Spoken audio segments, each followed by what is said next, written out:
Hello everyone, स्वागत है आप सभी का आज के इस वीडियो लेक्चर में। आज के इस वीडियो लेक्चर में हम 11वीं कक्षा के 8वें अध्याय धर्मनिरपेक्षता के बारे में पढ़ेंगे। तो आइए शुरू करते हैं इस वीडियो लेक्चर को। आज के दौर में हम देखते हैं कि धर्मनिरपेक्षता का सिद्धांत लगभग सभी समाजों ने इस सिद्धांत को स्वीकार कर लिया है। और ये सिद्धांत है क्या? इस सिद्धांत के अनुसार धर्म को व्यक्तिगत मामला माना गया है, मतलब राज्य इसमें कोई हस्तक्षेप नहीं करता। धर्म व्यक्ति का व्यक्तिगत मामला है और राज्य इस मामले में कोई हस्तक्षेप नहीं करेगा। राज्य द्वारा सभी धर्मों को समान आदर दिया जाएगा तथा धर्म प्रभावी समूह को राजनीति व सत्ता से स्वतंत्र व अलग रखना पंथ निरपेक्षता कहलाता है। जब राज्य सभी धर्मों को समान आदर देता है और धर्म से जो प्रभावित समूह हैं उनको राजनीति व सत्ता से दूर रखता है, तो ऐसे राज्य को हम पंथ निरपेक्ष राज्य कहते हैं। हमने देखा भारत के स्वतंत्रता आंदोलन के दौरान भारत में धर्मनिरपेक्षता की अवधारणा बलवती होती जा रही गई। मतलब कि स्वतंत्रता आंदोलन के दौरान धर्म को कोई विशेष महत्व नहीं दिया गया और हिंदू और मुस्लिम दोनों ने ही साथ मिलकर बढ़ जोड़कर हमारे स्वतंत्रता आंदोलन में भाग लिया। और उस समय भारत में धर्मनिरपेक्षता की जो अवधारणा है वो बलवती हो गई थी। मतलब राज्य का धर्म में कोई विशेष प्रभाव नहीं था। लेकिन यह विडंबना भी थी कि जो इस आंदोलन की शुरुआत धर्मनिरपेक्षता के तौर पर हुई थी, उस देश का विभाजन धर्म के आधार पर हमें देखने को मिला स्वतंत्रता के बाद। तो ये भारत के लिए बहुत ही दुर्भाग्य की बात रही थी। स्वतंत्रता प्राप्ति के बाद जो भारत का संविधान बना, भारतीय संविधान में पूर्णतः धर्मनिरपेक्षता का स्वरूप अपनाया। हालांकि इसमें कहीं भी धर्मनिरपेक्ष शब्द का प्रयोग नहीं किया गया था। मतलब कि स्वतंत्रता प्राप्ति के बाद भारत ने संविधान का निर्माण किया और उस संविधान में कहीं भी धर्मनिरपेक्ष शब्द का प्रयोग नहीं था, लेकिन फिर भी भारतीय संविधान का स्वरूप था वो पूरी तरह धर्मनिरपेक्ष था, क्योंकि भारत का संविधान किसी एक धर्म को राष्ट्रीय धर्म का दर्जा नहीं देता। और यह जो भारत का संविधान है सर्वधर्म समभाव की नीति को मान्यता देता है। भारतीय समाज में हम देखते हैं कि बहुत सारे धर्मों को मानने वाले लोग हमें देखते हैं। हिंदू, मुस्लिम, सिख, ईसाई सभी प्रकार के धर्मों के लोग भारत में रहते हैं और वो सभी अपने अपने धर्म में आस्था रखते हैं, अपने धर्मगुरु से प्रभावित होते हैं, अलग अलग धार्मिक ग्रंथों में आस्था रखते हैं, पूजा पाठ अलग अलग विधियों से करते हैं। लेकिन भारतीय संविधान ने सभी धर्मों को पूरी तरह स्वतंत्रता प्रदान की गई है। भारतीय संविधान में 1976 में 42वां संशोधन किया गया और उस संशोधन के अनुसार भारत के संविधान की प्रस्तावना में पंथ निरपेक्ष शब्द जोड़ा गया था। धर्म और राज्य के बीच संबंध विच्छेद धर्मनिरपेक्ष राज्य के लिए जरूरी है। धर्मनिरपेक्ष राज्य के लिए जरूरी है कि धर्म और सरकार के बीच, राज्य के बीच संबंध विच्छेद होना चाहिए। लेकिन इतना ही पर्याप्त नहीं है। धर्मनिरपेक्षता इससे कुछ बढ़कर है।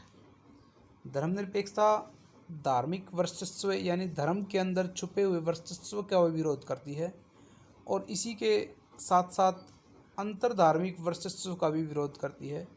तो धर्मनिरपेक्षता काफ़ी विस्तृत अवधारणा है जिसमें कई प्रकार की स्वतंत्रताएं और विरोध सम्मिलित हैं। अब हम देखते हैं धर्मनिरपेक्षता का अर्थ। इस शब्द का अर्थ बिना किसी भेदभाव के सभी धर्मों का अपना धर्म मानने, प्रचार करने की स्वतंत्रता। अर्थात जब राज्य धर्म को लेकर कोई भेदभाव न करे तो धर्मनिरपेक्षता मानी जाएगी। जैसे हमने बात की, भारत विभिन्नताओं का देश है। लोकतंत्र को बनाए रखने के लिए सभी को समान अवसर प्रदान करने का कार्य कठिन है।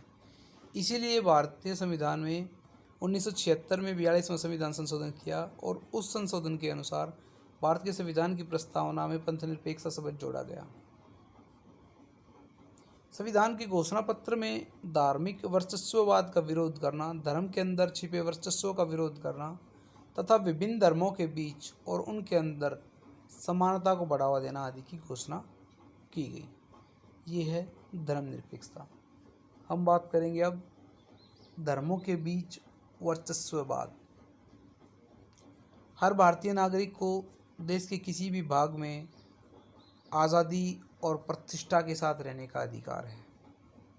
फिर भी भेदभाव के अनेक उदाहरण पाए जाते हैं जिसे धर्मों के बीच वर्चस्ववाद बढ़ा, क्योंकि स्वयं के वो जो कुछ लोग ऐसे हैं जो अपने धर्म को दूसरों के धर्म से श्रेष्ठ मानते हैं, और ऐसी भावना को जिसमें अपने धर्म को दूसरे धर्मों से श्रेष्ठ माना जाए, इसी को धार्मिक वर्चस्ववाद का नाम दिया गया है।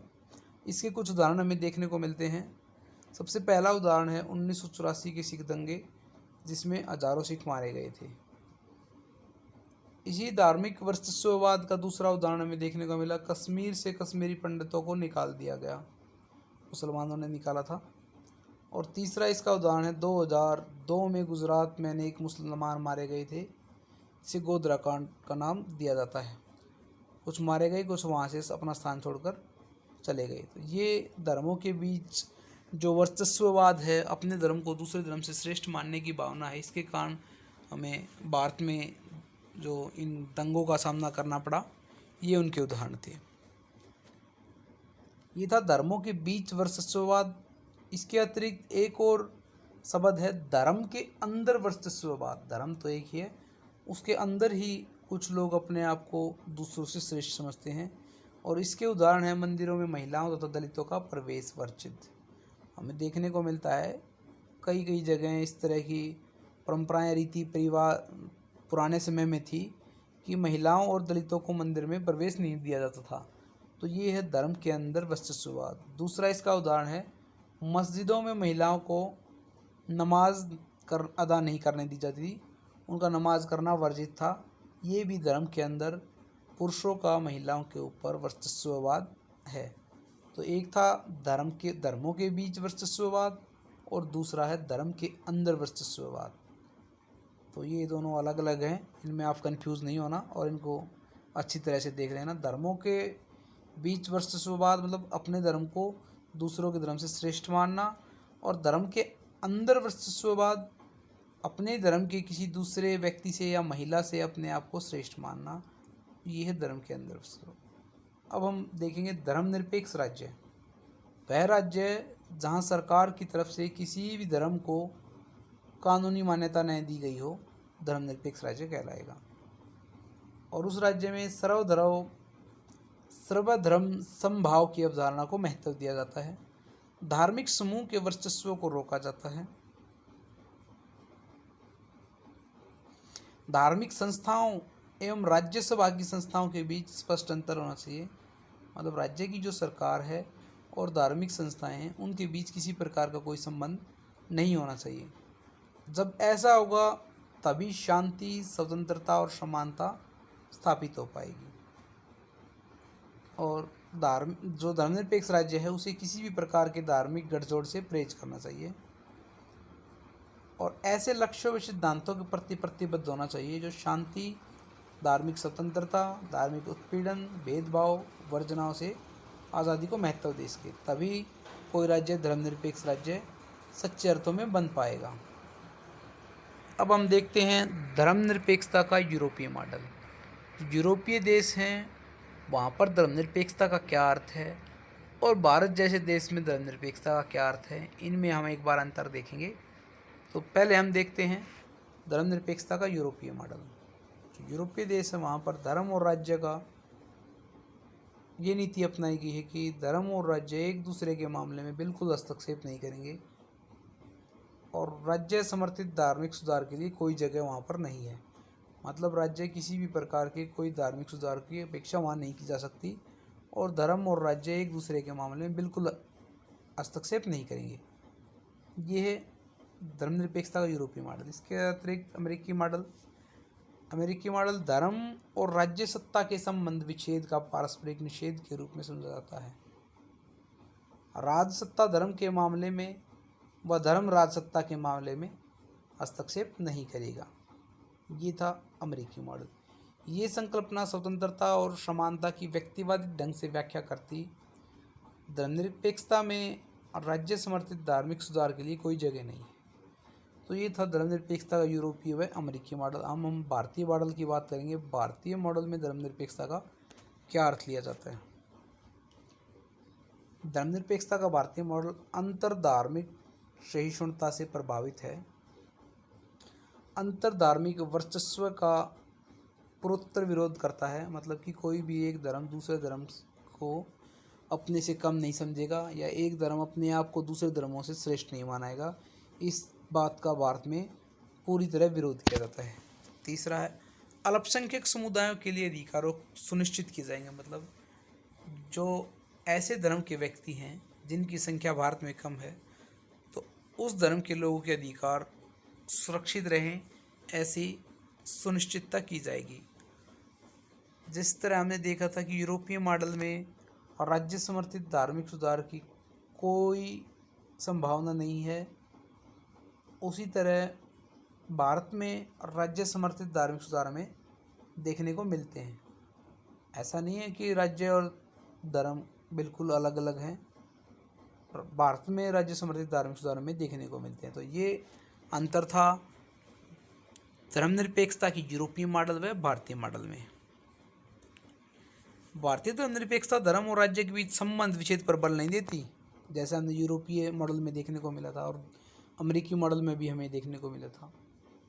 अल्पसंख्यक तथा सभी व्यक्तियों को धर्म अपनाने की आज़ादी देता है भारत राज्य धार्मिक अत्याचार का विरोध करने हेतु धर्म के साथ निषेधात्मक संबंध भी बना सकता है, मतलब कि धर्म के आधार पर किसी व्यक्ति के साथ अगर अत्याचार होता है तो भारत राज्य उस धर्म के साथ निषेधात्मक संबंध बना सकता है।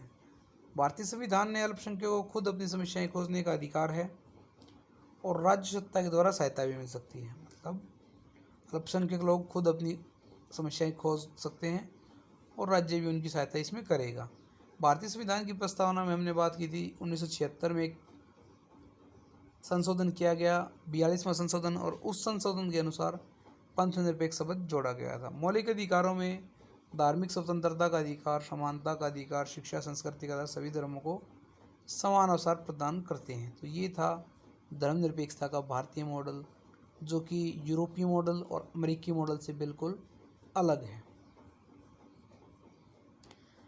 अब हम भारत में जो धार्मिक स्वतंत्रता का अधिकार दिया गया है, मौलिक अधिकारों में से सम्मिलित किया गया है, अनुच्छेद 24 से 28 तक हम देखते हैं भारत में धार्मिक स्वतंत्रता का अधिकार है। उसमें से जो मुख्य अनुच्छेद हैं उन पर एक बार नज़र डाल लेते हैं, कौन कौन से अनुच्छेद हैं जो भारत में धार्मिक स्वतंत्रता प्रदान करते हैं। सबसे पहले है अनुच्छेद 25। अनुच्छेद 25 में कहा गया है कि भारत में रहने वाला प्रत्येक व्यक्ति किसी भी धर्म को मान सकता है। इसमें दो बातें सम्मिलित हैं, एक है उस धर्म का विश्वास कर सकता है, वह धर्म का प्रचार कर सकता है। तो अनुच्छेद 25 भारत में रहने वाले प्रत्येक व्यक्ति को किसी भी धर्म में विश्वास व उसके प्रचार की स्वतंत्रता प्रदान करता है। दूसरा अनुच्छेद 26। अनुच्छेद 26 के अनुसार धार्मिक मामलों में प्रबंधन की स्वतंत्रता की व्यवस्था की गई है, मतलब राज्य धार्मिक मामलों के प्रबंधन में कोई हस्तक्षेप नहीं करेगा, उन्हें स्वतंत्र रखा जाएगा। अनुच्छेद 27। किसी व्यक्ति को ऐसा कोई भी कर देने के लिए मजबूर नहीं किया जाएगा जो किसी धर्म को बढ़ावे के काम आए, मतलब कि कोई व्यक्ति किसी धर्म को नहीं मानता और दूसरे व्यक्ति उस धर्म को बढ़ावा देने के लिए प्रयास कर रहे हैं तो राज्य किसी व्यक्ति पर इस प्रकार का कर नहीं लगा सकता जो किसी धर्म विशेष के बढ़ावे के काम में लाया जाएगा, वो कर, इस प्रकार का कोई भी कर हमारे राज्य में नहीं लगाया जा सकता। भारत में अनुच्छेद 27 में ये स्वतंत्रता दी गई है। अनुच्छेद 28 में सरकारी शिक्षण संस्थाओं में धार्मिक शिक्षा पर रोक लगाई गई है, मतलब कि जितने भी सरकारी शिक्षण संस्थान हैं वो किसी भी धर्म विशेष की शिक्षा नहीं देंगे, नहीं तो इसे मौलिक अधिकारों के विपरीत माना जाएगा, जिसमें कहा गया है कि राज्य है वो प्रत्येक प्रकार के धार्मिक मामले से अलग रहेगा। भारतीय संविधान में जो धार्मिक स्वतंत्रता का अधिकार दिया गया है, बहुत सारे विचारक उससे खुश नहीं हैं और उसकी आलोचना करते हैं। उसमें एक बार देख लेते हैं कि वो अपनी आलोचना किस आधार पर करते हैं, क्या कहते हैं? धर्म विरोधियों के अनुसार धर्मनिरपेक्षता धर्म विरोधी है। मतलब कि अगर कोई राज्य धर्मनिरपेक्ष है तो वो धर्म विरोधी माना जाएगा। आलोचकों का सबसे पहला तर्क ये है। दूसरी बात, धर्मनिरपेक्षता धार्मिक पहचान के लिए खतरा पैदा करती है। और जो ये धर्मनिरपेक्षता है ये हमें पश्चिम से आयातित मानी गई है। मतलब कि पश्चिमी देशों के प्रभाव के कारण हमने इस धर्मनिरपेक्षता को अपनाया गया है, आलोचकों का यह मानना है। धर्मनिरपेक्षता अल्पसंख्यक अधिकारों की पैरवी तो करती है, लेकिन इस पैरवी को आलोचक वोट बैंक की राजनीति मानते हैं और इसकी आलोचना करते हैं कि जो अल्पसंख्यकों की जो ये धर्मनिरपेक्षता में इनके अधिकारों की पैरवी की गई है, ये वोट बैंक की राजनीति के कारण की गई है। और इसे असंभव परियोजना कहा जाता है। धर्मनिरपेक्षता की जो भारतीय नीति है उसको असंभव परियोजना कहकर इसकी आलोचना की जाती है कि धर्मनिरपेक्षता की नीति करना तो बहुत कुछ चाहती है, लेकिन यह परियोजना सच्चाई से दूर है और असंभव परियोजना है। मतलब कि ये करना बहुत कुछ चाहती है लेकिन कर कुछ नहीं पाती है। तो ये आलोचकों के मुख्य तर्क थे जिनके आधार पर आलोचक भारत की जो धार्मिक स्वतंत्रता की नीति है उसकी आलोचना करते हैं। लेकिन इन आलोचनाओं के बाद भी भारत की धर्मनिरपेक्षता की जो नीति है भविष्य की दुनिया का प्रतिबंध प्रस्तुत करती है। भारत में महान प्रयोग किए जा रहे हैं जिसे पूरा विश्व चाव से देखता है। मतलब कि विश्व में हम एक ऐसे धार्मिक स्वतंत्रता का उदाहरण स्थापित कर रहे हैं जो पूरे विश्व के लिए चाव से देख रहा है। इसमें यूरोप, अमेरिका और मध्य पूर्व के कुछ देश धर्म संस्कृति की विविधता से भारत जैसे दिखने लगे हैं। मतलब कि भारतीय धार्मिक स्वतंत्रता का प्रभाव हमें यूरोप, अमेरिका और मध्य पूर्व के कुछ देशों में धर्म संस्कृति की विविधता में हमें देखने को मिलती है। तो आज का ये वीडियो लेक्चर यहीं समाप्त होता है। Keep watching, keep sharing, thank you.